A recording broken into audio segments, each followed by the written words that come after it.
읽겠습니다. 창세기 45장 25절에서 28절 말씀, 우리 한 목소리로 같이 읽겠습니다. 시작.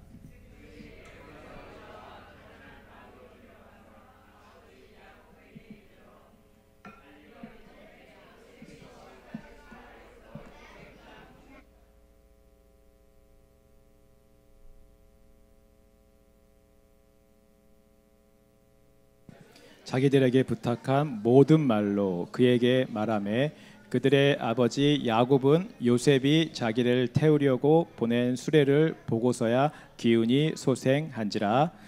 이스라엘이 이르되 조카도다, 내 아들 요셉이 지금 살아있으니 내가 죽기 전에 가서 그를 보리라 하니라. 아멘. 우리 기쁜 부활절에 예수님의 죽음과 또 부활에 대해서 깊이 묵상하고 생각하는 시간이 되기를 소망합니다. 그래서 짧게 제가 말씀을 나눌 거고요. 짧게 말씀을 전할 테니까 우리 교회 학교 친구들도 잘 집중해서 경건하게 예배를 드렸으면 좋겠습니다. 먼저 한국말로 설교를 하고 간략하게 제가 요약해서 영어로도 여러분들에게 말씀을 전할게요. 자, 여러분, 세상은요, 어떤 고난, 죽음, 또 고통 이런 거에 대해서 굉장히 두려워하고요, 부정적인 시각을 좀 가지고 있습니다. 그래서 인생의 최고의 목적이 뭐냐라고 하면 이런 고난이 없고 아픔이 없고 걱정 없는 행복한 삶을 사는 것이 인생 최고의 목적이고 그것이 가치다라고 생각을 해요. 이 세상의 종교들도 마찬가지입니다. 종교가 추구하는 최고의 가치도 평안한 삶, 행복한 삶, 걱정이 없는 삶이에요. 사람들이 종교를 찾는 이유도 대부분 바로 그것 때문입니다.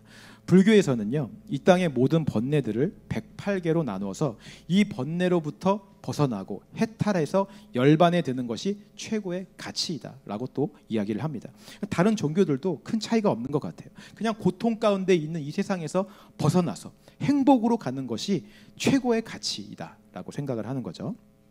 그러나 성경은 그렇게 이야기하고 있지 않습니다. 성경은요, 죽음이나 고통을 꼭 부정적으로 이야기하지 않아요.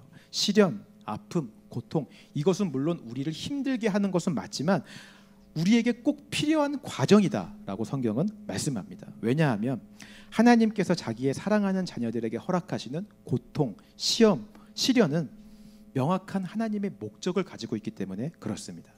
그리고 그 목적은요, 성경을 통해서 계속해서 끊임없이 증거되고 있어요. 그 목적이 무엇일까요?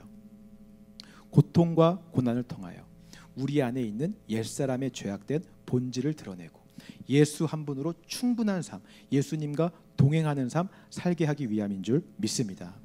여러분, 우리 안에는요, 우리 교회학교 친구들도 잘 들어보세요. 예수님을 대적하는 끊임없는 죄의 본질이 우리 안에 있어요. 이미 이건 죽었는데도 불구하고 시시때때로 자기가 살아나서 주인 되려고 하는 옛사람이 있다라고 하는 거죠. 사도 바울은 날마다 이것이 죽어야 된다라고 성경에서 고백하고 있어요. 날마다 죽어야 되는 이 자아, 이 옛사람을 죽이기 위해서는 이 자아가 가장 불편하고 괴로운 상황과 문제가 있어야 된다라고 하는 것입니다. 내 자아가 만족하고 평안하고 즐거운 상황 가운데 있으면 절대 이 자아가 죽지 않기 때문에 그래요. 그래서 하나님께서 이 자아가 불편한 고통과 시련을 허락하신다라고 하는 거죠. 예를 들어서요, 여러분들이 저를 보실 때 어떻게 보이실지 모르겠지만 저는 나름 영하다고 생각합니다. 네, 아쉽게 1년 차이로 제가 MZ세대까지는 들어가지 못했지만 그래도 나름 이제 새로운 것을 좋아하기 때문에 굉장한 신세대라고 스스로 생각을 하고 있어요. 근데 교회에서 사역을 하다 보니까 옛날 그 교회의 문화, 전통, 그 교회 선배님들과 이 목사님들의 문화가 있어요. 이게 어떤 거냐면 담임 목사님이 퇴근을 안 하면 밑에 부교육자들도 다 퇴근을 못하는 그런 게 있는 것입니다. 저는 이게 너무 불편한 거예요. 신세대로서 나는 할 일 다 끝났는데, 할 일도 없는데 빨리 집에 가서 내일을 준비하고 하는 게 훨씬 더 효율적인 것 같은데 왜 여기서 내가 시간을 낭비하고 있지? 그런 생각이 드는 것입니다. 그러니까 내 안의 본질은, 이 육신의 원함은 퇴근 시간 땡 하면 집에 가는 게 맞다라고 생각을 하는 거예요. 그게 효율적이고 사역을 더 잘하는 방법이고 그게 옳다라고 내 본질은 주장해요. 그런데 이 교회라는 문화, 이 옛날 전통적인 문화에서는 나의 오름이 통하지 않고요, 오히려 그 오름이 어떻게 돌아오냐면 철이 없다, 어려서 뭘 모른다, 선배를 공경할 줄 모른다, 내가 이상한 사람이 되고 나의 틀림으로 돌아오는 것입니다. 그렇게 되면 제 마음이 불편해지고 어려워지는 거죠. 그리고 그 불편함과 그 어려움을 저는 고통이라고 생각해요. 고난이라고, 내가 시험 당한다, 고난 받는다, 불편하니까. 나한테 왜 이래? 왜 나한테만 이래? 만약 제가요 계속 나의 옳음을 주장하며 이런 꼰대 문화 나는 정말 싫어 하면서 계속 그 자리에 있기를 싫어하고 나의 옳음을 주장한다면 저는 그 교회 안에서 이렇게 모난 돌이 되어지고 또 화합하지 못하는 사역자가 될 것이고 결국은 사역지를 옮기게 될 것입니다. 내 만족을 채워주는 내 옳음에 딱 맞는 그런 교회를 찾아서 이동하게 되겠죠. 물론 제가 그렇게 선택을 해서 옮긴다 할지라도 하나님은 그때 맞는 방법으로 저에게 역사하시겠지만 제가 한 그 선택은 사실 내 자아를 죽이는 선택은 아니었다라고 하는 것입니다. 오히려 내 자아를 만족시키기 위해서 한 선택이었기 때문에 그렇다라고 하는 것이죠. 나의 옳음을 증명하기 위해서 한 내 행동인 거예요.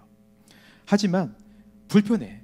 너무 마음이 어렵지만 이곳에 있는 것 자체가 고통이고 고난이고 시련이지만 계속 예수님을 바라보며 그 자리에 머물기로 선택을 한다면 시간이 지날수록요 예수님과 함께 왜 내가 불편한지가 보이게 됩니다.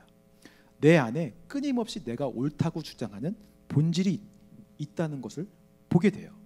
아마 그 자리에 없었다면, 그곳에 없었다면 절대로 보지 못했을 본질이 그 자리에 있음으로 해서 보이게 되는 것입니다. 그 본질을 보게 되면 비로소 하나님의 뜻과 목적을 알게 돼요. 아, 하나님이 이래서 나에게 이 고통과 시련을 허락하셨구나. 내 안에 이 드러난 이 본질을 다루시기를 원하시는구나. 나만 옳다고 주장하는 것이 아니라 상황과 환경 안에서 사람들과 함께 어울리고 배려하고 순종하는 법을 배우게 하시려고 하시는 것이구나. 내 본질이 드러나니까 이런 불편함과 시험을 허락하신 하나님의 뜻과 목적도 이해하게 되는 것이죠. 그렇기 때문에 고통이라고 하는 것은 우리의 본질을 드러내주기에 유익한 것임을 여러분 믿으시기 바랍니다. 우리는 그 본질을 볼 때 이 본질을 해결할 수 있는 유일하신 분 예수님을 찾게 되고요. 그 예수님을 만날 때 이 본질은 죽고 다시 예수로 살아나게 되는 경험을 하게 될 줄 믿습니다. 그 예수를 경험하면 왜 하나님이 나를 이곳에 두셨는지가 알게 되어지고 이해되어지고 믿어지게 되는 거죠. 오늘 하나님께서 허락하시는 고통은 우리로 하여금 예수를 찾게 해주고 내가 더 죽고 예수로 살게 해주는 목적이 있다는 것을 믿으시는 저와 여러분 되시기를 주님의 이름으로 축원합니다. 고통이 주는 첫 번째 진리예요. 성경은 또 한 가지 진리를 말하고 있습니다. 자, 그렇게 고통을 통해서 내가 죽고 예수와 함께 다시 살아나게 되었을 때 세상은 줄 수 없는 감당할 수 없는 축복과 부흥과 번영을 우리 가운데 주신다라고 약속하고 계십니다. 오늘 부활절에 주시는 은혜가 바로 그거예요. 예수님이 십자가에 죽으시고 부활하심으로 우리에게 주시는 하늘의 축복은 세상 그 어떤 것과 비교할 수 없는 은혜인 줄 믿습니다. 완전한 충만, 완전한 기쁨, 완전한 회복, 완전한 부흥이에요. 오늘 본문이 그것을 상징적으로 보여주고 있는 것입니다. 20년이 넘도록요 야곱에게 있어서 요셉은 죽은 아들이었어요. 여러분, 요셉이라는 사랑하는 아들이 죽게 됨으로써 야곱은 그 어떤 때보다 가장 큰 고통과 아픔을 겪었습니다. 물론 젊어서부터 많은 고통을 겪은 야곱이었지만 사랑하는 아들의 죽음만큼 큰 고통은 없었을 것입니다. 20년이란 시간이 넘도록 사랑하는 아들을 가슴에 묻고 고통 속에서 살아왔어요. 그런데 오늘 그 아들이 살아있다라고 하는 소식을 들은 것입니다. 27절 말씀 같이 읽어보겠습니다. 시작.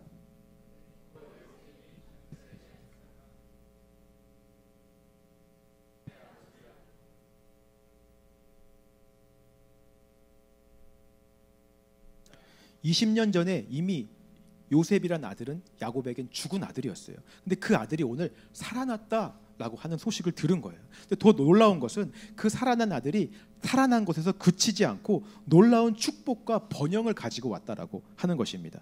야곱은 기운이 소생했다라고 말하고 있어요. 죽었다가 살아난 요셉으로 말미암아 야곱도 다시 기운이 소생하고 살아나게 되는 일들이 일어나고 있습니다. 그것뿐만 아니라 요셉이 애굽에서 보내온 수많은 귀한 보물들, 양식들, 금은 보화들, 이전에 누리지 못했던 번영과 부흥을 보게 되었어요.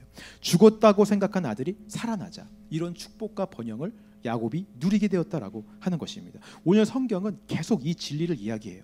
우리가 죽고 살아나면 축복과 부흥이 있다. 나의 옛사람은 죽고 예수와 함께 다시 살아난 이후에는 놀라운 부흥과 번영이 우리 가운데 있다. 이것을 성경 전체를 통해서 계속해서 말씀하고 계신 줄 믿습니다. 아브라함과 이삭도 마찬가지죠. 하나님께서 아브라함에게 아들 이삭을 바치라고 말씀하십니다. 100세에 얻은 귀한 아들을 죽여서 제물로 바치라고 말씀하세요. 저는 결혼하기 전까지는 이 말씀이 그냥 그런가 보다. 와, 아브라함 믿음 참 대단하네. 잘 다가오지 않았어요. 근데 결혼하고 아이가 생겨보니까 이 명령은 너무나 무서운 명령인 거예요. 말도 안 되는 명령인 거죠. 상상할 수 없는 고통과 아픔이 아브라함에게 있었을 것입니다. 근데 아브라함은 그 명령에 그 즉시 순종했어요. 하나님의 명령이 떨어진 순간부터 그 사랑하는 아들 이삭은 아브라함의 마음속에서 죽은 아들이 되었습니다. 하나님께서 아무런 이유와 아무런 목적 없이 이런 일들을 행하지 않았을 것이라는 그 믿음 하나만 갖고 아브라함은 이삭을 바치려고 했던 거예요. 산에 올라가서 이삭을 칼로 죽이려고 하는 순간, 그때 하나님께서 말씀하십니다. 네가 나를 사랑하는 줄 이제 알았다. 멈추어라. 그리고 다른 제물을 준비해 주신 것을 보게 하시죠. 죽었다고 생각한 이삭이 아브라함에게 있어도 다시 살아나는 순간이었어요. 이미 하나님이 명령하실 때 이삭은 죽은 아들이었습니다. 근데 바로 그 순간 이삭이 다시 살아나는 경험을 하게 된 거예요. 그리고 그 살아난 아들 이삭은 축복과 번영도 함께 가지고 왔습니다. 하나님께서 이삭을 통해 그의 아들을 하늘의 별과 같이 바다의 모래와 같이 많게 해주는 번영과 부흥과 축복을 가져왔다라고 하는 것이죠. 죽었다가 살아난 이후에 오는 축복, 번영, 이것이 성경이 말하고 있는 고통에 대한 두 번째 진리라고 하는 것입니다. 오늘 부활절에 예수님이 이 진리를 명확하게 우리에게 보여주고 있어요. 그분은 십자가에 달려서 고통당하셨습니다. 죽임을 당하셨어요. 그 십자가 고난은 목적이 있는 고난이었습니다. 그 죽음은 부정적인 것도 아니고 나쁜 것도 아니었어요. 우리가 피해야 될 고통도 아니었습니다. 오히려 정면으로 마주하고 우리가 경험해야 될 죽음이고 고통이라고 말씀하십니다. 그래서 예수님은 이 고난에, 이 죽음에 동참해라라고 말씀하시는 줄 믿습니다. 그 고난과 고통 가운데 우리가 참여하게 될 때 우리의 본질이 드러나게 될 거예요. 내 안에 늘 내가 옳다고 주장하는 모습들, 내가 하나님의 자리에 앉아서 판단하려고 하는 모습들, 내가 결정하려고 하는 죄악된 옛사람의 모습이 드러날 것입니다. 그러면 그 모습을 보면 진짜 고통을 경험하게 돼요. 진짜 애통함을 경험하게 되는 거죠. 내 본질과 자아가 만족하지 못해서 느끼는 불편함의 수준이 아니라 내가 죄인이고 구원받을 길 없다라는 사실에서 오는 존재 자체에서 오는 고통, 그 아픔, 그 비통함, 그 비참함이 우리 가운데 오게 되는 것입니다. 그때가 되면 시키지 않아도 예수를 찾게 돼요. 이거 해결할 분이 예수밖에 없음을 알게 되기 때문에 그런 것입니다. 그 주님을 바라보고 간절히 주를 부르짖고 주를 찾게 되면 예수님이 우리 가운데 오셔서 나와 함께 죽으시고 3일 만에 다시 부활하시는 줄 믿습니다. 예수와 함께 죽었다가 다시 살아나는 거예요. 그러면 세상에 줄 수 없는 축복, 자유함, 해방함, 평안함, 기쁨, 부활의 소망이 우리에게 채워지는 줄 믿습니다. 십자가의 진리가 바로 이것이에요. 예수님이 완전하게 죽고 부활하시자 온 인류가 구원받는 부흥과 축복과 번영이 온다. 여러분 믿으십니까? 오늘 이 진리를 경험하시는 여러분 되시기를 주님의 이름으로 축원합니다. 고통과 고난은 누구에게나 사실 쉽지 않습니다. 내가 겪는 고난은 이런 시련은 남들이 보기엔 어떨지 몰라도 나한테는 가장 큰 고통이에요. 나에게는 가장 힘든 어려움이죠. 그러나 하나님께서는 그 고통을, 그 죽음을 여러분들에게 아무 이유 없이 허락하시는 게 아닙니다. 우리 안에 있는 본질을 드러내시고 우리 안에 예수로 채워주셔서 더 큰 축복과 더 큰 번영과 부흥을 주시기 위함임을 믿으시기 바랍니다. 혹시 오늘 여러분들 가운데 고통 가운데 계신 분들 계십니까? 물론 힘들고 어렵겠지만 그것이 하나님께서 섭리 안에서 일어나는 일이고 내 옛사람을 죽이고 하나님 앞에 더 가까이 나아가기 위해서 지금 작업을 하고 계시다고 믿으셨으면 좋겠어요. 부활의 소망을 꿈꾸시기 바랍니다. 우리가 이 고난을 통해 다시 죽고 살아남으로 세상에 줄 수 없는 평안과 축복을 누리시는 저와 여러분들 되시기를 주님의 이름으로 축원합니다. 영어로도 잠깐 제가 요약하도록 하겠습니다. A lot of people think pain and suffering are just bad thing. But the Bible shows us something different. When God allows pain in our lives, it's not random. There's always a purpose behind it. First, God used pain to deal with the sin inside us. We all have this part of us, our old self. that just want to live for me. It pushes us to chase what we want. It even convinces us that that's the way to be happy, as we know, but in the end, living like that leads to death. Jesus doesn't want that for us. So sometimes he allows us to go through hard things, times that hurt, times we don't understand. Through those moments, we start to see what's really in our heart. And we realize we can't fix it. Only Jesus can do it. That's why even though it's hard, pain can actually help us. It brings us closer to Him. Amen. And second, after the pain, there's resurrection. When our simple nature is nailed to the cross with Jesus, we rise again with Him into a new life. A life that's free, a life full of hope. It's a kind of joy and peace that this world can't offer. You can only find it in Jesus. Today is Easter Sunday, and I hope you hold on to that hope. Don't be afraid of pain. Jesus is with you through every moment, and He will bring you through it into something better, full of grace, full of purpose, full of life. Believe it. He will be with you. Amen. 우리 이 시간 함께